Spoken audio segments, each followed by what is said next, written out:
हे बघा, आम्ही सांभाळू शकत नाही तुमच्या मुलीला, आम्हालाही नातवंड पाहिजेत। लग्नाला 8 वर्ष झाली तरी अजून काही तिची कुस उजळली नाही। शेवटी वाट तरी किती बघायची आम्ही? कितीतरी दवाखाने केले, देवांना नवस केले, पण काही उपयोग नाही। हेमंतराव त्यांच्या सुनबाईच्या वडिलांना मोहनरावांना म्हणाले, अहो पण पोरीचा 8 वर्षाचा संसार नका मोडू हो, तिचा पण जीव तुटतो लेकरांसाठी, पण देवाने तिच्या पदरात लेकराचे दान दिलं नाही, त्यात तिची काय चूक? मोहनराव विनवणीच्या सुरात म्हणाले, पण आम्ही आता आणखीन थांबू शकत नाही। आमच्या लहान मुलाला पण 2 मुलं झालीत, पण थोरल्या मुलाला अजून मूलबाळ नाही। मोहनराव म्हणाले, देवाच्या कृपेने आज ना उद्या तिची पण कुस उजवेल, आणखीन काही दिवस आपण वाट पाहू। हे बघा मोहनराव, आता मी यापेक्षा जास्त वाट पाहू शकत नाही, पण तुम्हाला जर योग्य वाटत असेल तर आमच्याकडे एक पर्याय आहे, ज्यामुळे तुमच्या मुलीचा संसार देखील मोडणार नाही आणि आमचाही प्रश्न सुटेल। मोहनराव घाबरत म्हणाले, कोणता पर्याय? तुम्ही तुमच्या धाकट्या मुलीचे लग्न आमच्या सुमित सोबत लावून द्या, जेणेकरून तुमच्या दोन्ही मुली एकाच घरात राहतील आणि मोठ्या मुलीचा संसार पण वाचेल। कारण आम्ही सुमितचे लग्न एखाद्या दुसऱ्या मुलीवर लावून दिले तर मोठ्या सुनबाईला माहेरी परत यावे लागेल, पण जर तिच्या सख्ख्या बहिणीसोबत तिच्या नवऱ्याचे लग्न केले तर दोन्ही बहिणी समंजसपणे एकाच घरात राहू शकतील। अहो हेमंतराव, हे काय बोलताय तुम्ही? मोठ्या मुलीच्या नवऱ्यासोबत धाकटीचं लग्न असं कसं होऊ शकतं? हेमंतराव म्हणाले की मी विचार करून बोलत आहे, तुम्ही सुद्धा विचार करून मला तुमचा निर्णय सांगा। मी 2 दिवसांनी परत येईल, तोपर्यंत सुमितला कळता कामा नये असे म्हणून हेमंतराव तेथून निघून गेले। ते निघून गेल्यावर मोहनरावांनी बराच वेळ विचार केला। 2 दिवसापूर्वी माहेरी आलेली कुसुमने तिच्या सासऱ्याचे आणि वडिलांचे बोलणे ऐकले होते। कुसुमवर तर जणू आभाळच कोसळलं होतं। तिच्या नवऱ्यावर सुमितवर जीवापाड प्रेम होते। कधीतरी असे पण होईल याची तिला कल्पना होतीच, पण आपल्या नवऱ्याच्या दुसऱ्या लग्नासाठी आपल्याच लहान बहिणीचा विचार होईल याची थोडीशीही कल्पना तिला आली नसेल। काही कामानिमित्त सुमितचे वडील हेमंतराव कुसुमच्या गावात आले होते, तेव्हा त्या गावात त्यांना दिसायला देखणी असणारी कुसुम दिसली आणि त्यांना कुसुम पहिल्या नजरेत आवडली होती। हेमंतराव गावातील एक मोठे प्रश्न होते, पण मनाने फार चांगले होते। ते गरीब आणि श्रीमंत असा भेद मानत नव्हते। त्यांनी लगेच तिच्या वडिलांना बोलवून घेतलं आणि कुसुम व त्यांच्या मुलाच्या लग्नाचा प्रस्ताव त्यांच्या समोर ठेवला। या प्रस्तावाने मोहनराव तर अगदी गोंधळून गेले होते। मोहनराव मजुरी करून स्वतःच्या कुटुंबाचे पालन पोषण करत होते। पदरात 3 मुली होत्या। बायको तर धाकट्या मुलीला जन्म देतानाच देवाघरी निघून गेली होती।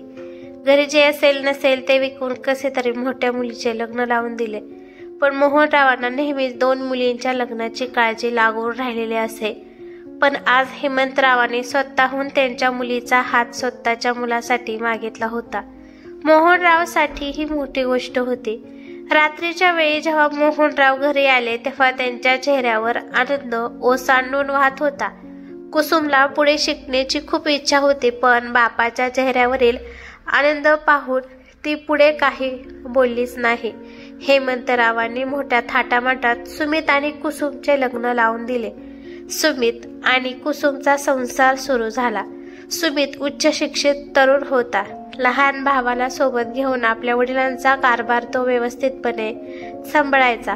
कुसुम सुद्धा लहान सहान कामामध्ये त्यांची मदत करायची। खरं तर आधी मैत्री, मग प्रेम आणि त्यानंतर नवरा बायकोचे नाते असायला पाहिजे, पण यांचं अगदी उलट होतं।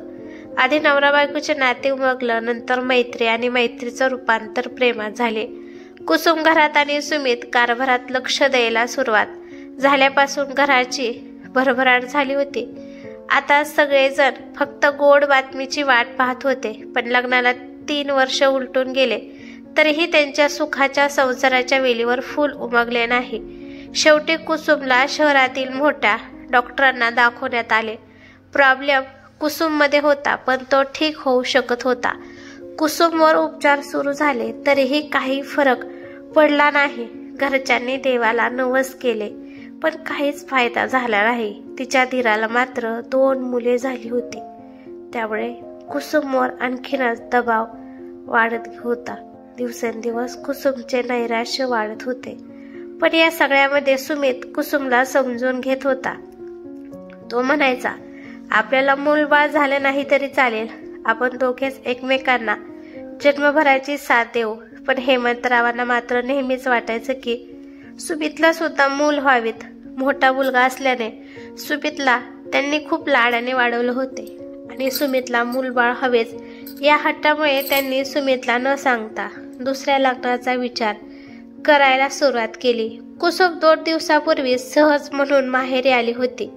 सुमित स्वतः तिला सोडायला आला होता, पण हेमंतरावांच्या डोक्यात मात्र वेगळाच विचार सुरू होता. कुसुमने इतके वर्ष त्यांच्या घराला खूप चांगलं सांभाळलं होतं. त्यामुळे कुसुमला कायमचे माहेरी पाठवण्यापेक्षा जर तिच्या लहान बहिणीसोबत सुमितचे लग्न केले तर दोघी बहिणी एकत्र कुटुंबात नांदू शकतील असे त्यांना वाटले. म्हणून ते सुमितला काही कल्पना न देता मोहनरावांशी बोलायला आले होते. एकदा का मोहनराव आणि कुसुमने या गोष्टीसाठी होकार दिला की सुमितला दुसऱ्या लग्नासाठी राजी करणे त्यांना सोपे होईल असे त्यांना वाटत होते. इकडे मोहनराव विचार करून बेजार झाले होते. त्यांनी जर हेमंतरावांना नकार दिला तर कुसुमचा संसार तुटेल आणि तिला कायमचं माहेरी येऊन राहावं लागेल, आणि जर लग्नाला होकार दिला तर दोन्ही बहिणी एकमेकींच्या सवती बनतील. त्या रात्री मोहनरावांना झोप आली नाही. बापाच्या चेहऱ्यावरील काळजी पाहून धाकट्या मुलीने स्वप्नालीने शेवटी न राहून त्यांच्या काळजीचे कारण विचारले. तेव्हा मोहनरावांनी हेमंतराव जे बोलले ते सर्व काही सांगितले. हे ऐकून घरातील सर्वजण काळजीत पडले.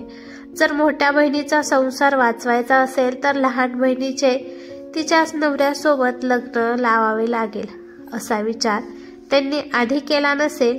खरं तर स्वप्नालीला तिचा मित्र रोहन मनापासून आवडत होता. रोहनच्या आणि स्वप्नालीच्या वडिलांची चांगली मैत्री होती, पण स्वप्नालीने कधीच त्याला आपल्या मनातलं सांगितलं नाही. आता स्वप्नालीला असे वाटत होते की बरे झाले त्याला काही सांगितले नाही. कदाचित आपल्या नशिबात हेच लिहिलेले असावे.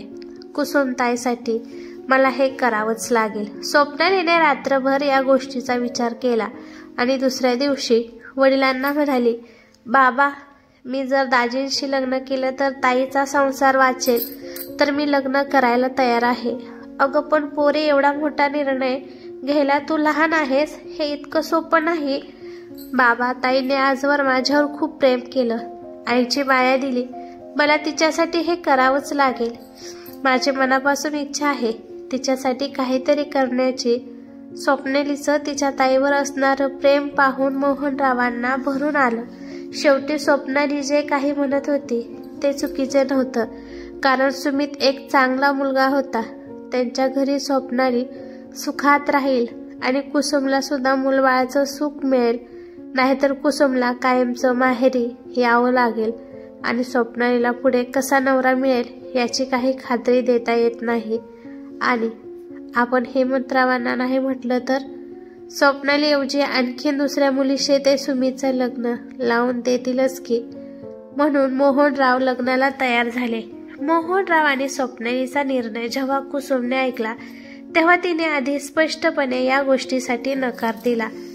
का स्वप्नालीचं लग्न एका विवाहित पुरुष लावून देणं हे तिला पटत नव्हतं. पण तिला माहिती होतं की सुमित मनाने खूप चांगले आहेत, स्वप्नालीला ते सुखात ठेवतील. एकदा का स्वप्नाली त्या घरी स्थिर स्थावर झाली की आपण या दोघांचा संसार सोडून कायमचं माहेर यायचं हा विचार करून तिने सुद्धा लग्नाला होकार दिला. ठरल्याप्रमाणे 2 दिवसांनी हेमंतराव परत मोहनरावांकडे आले. मोहनरावांनी त्यांना लग्नासाठी होकार दिला. हेमंतरावांना फार आनंद झाला. ते तडक त्यांच्या घरी परत आले आणि सुमितला त्यांच्या खोलीत बोलावून घेतलं. सुमित, आम्ही तुझे दुसरे लग्न करून द्यायचा निर्णय घेतला आहे. अचानकपणे बाबांच्या तोंडून स्वतःच्या दुसऱ्या लग्नाची गोष्ट ऐकून सुमितला धक्काच बसला. बाबा, मला दुसरे लग्न करायचे नाही. मी कुसुम सोबत खूप आनंदात आहे आणि आम्हाला मूल नाही झाली तरी काही हरकत नाही. मी कुसुमची साथ कधी सोडणार नाही. पण कुसुमचा तुझ्या दुसऱ्या लग्नाला काहीच विरोध नाही, हेमंतराव म्हणाले. म्हणजे कुसुम का म्हणून माझ्या दुसऱ्या लग्नासाठी तयार होईल? मला काही कळले नाही. म्हणजे आम्ही त्यांना पर्यायच असा सुचवला आहे की कुसुम नाही म्हणू शकत नाही. कोणता पर्याय? आम्ही कुसुमच्या लहान बहिणीसोबत तुमचं लग्न करण्याचा प्रस्ताव ठेवला आहे.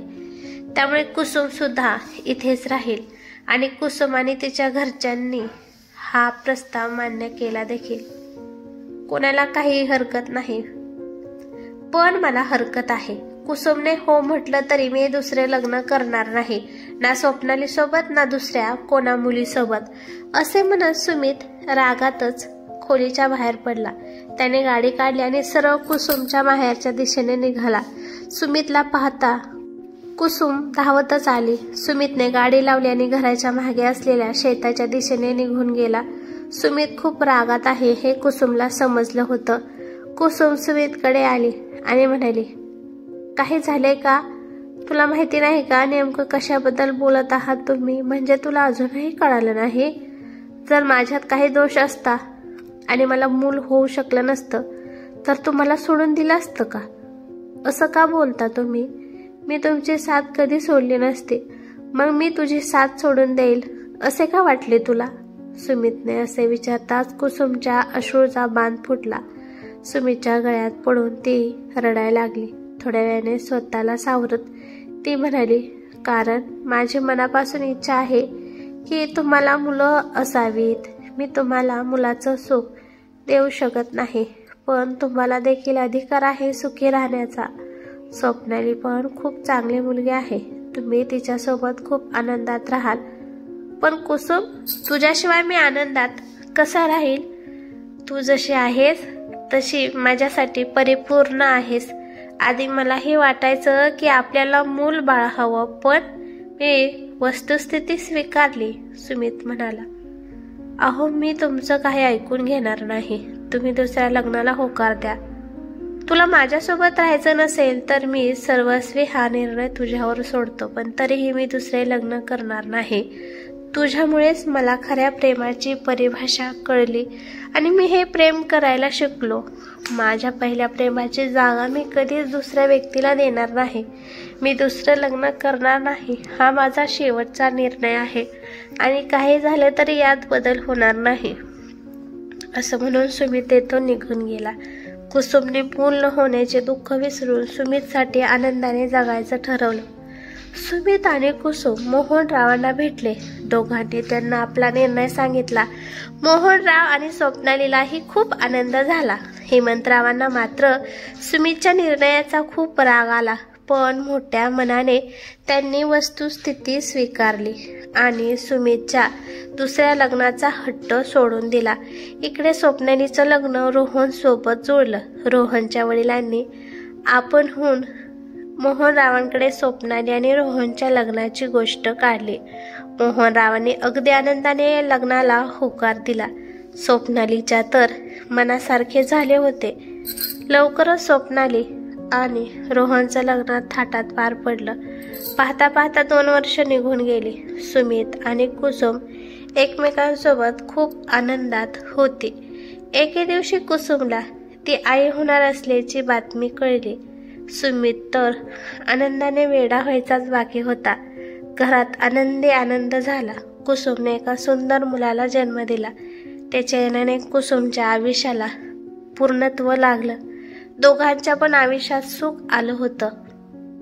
नवरा बायको हे नातं असंच मोठं बलिंदर आहे. ह्या नात्यात थोडंसं ऐकवायचं असतं, पुष्कळदा ऐकायचं असतं, पुष्कळदा नमायचं असतं. काही वेळा थोडा अधिकार गाजवायचा असतो. काही गोष्टीचा निश्चित अट्टहास धरायचा असतो. तितक्याच गोष्टी पुष्कळ प्रमाणात सोडून द्यायच्या असतात. 1 ना 2 अनेक संकेत असतात. हे सगळे संकेत सांभाळताना संसारातली लज्जत लुटायची असताना दुसऱ्याला लुटून द्यायची असते.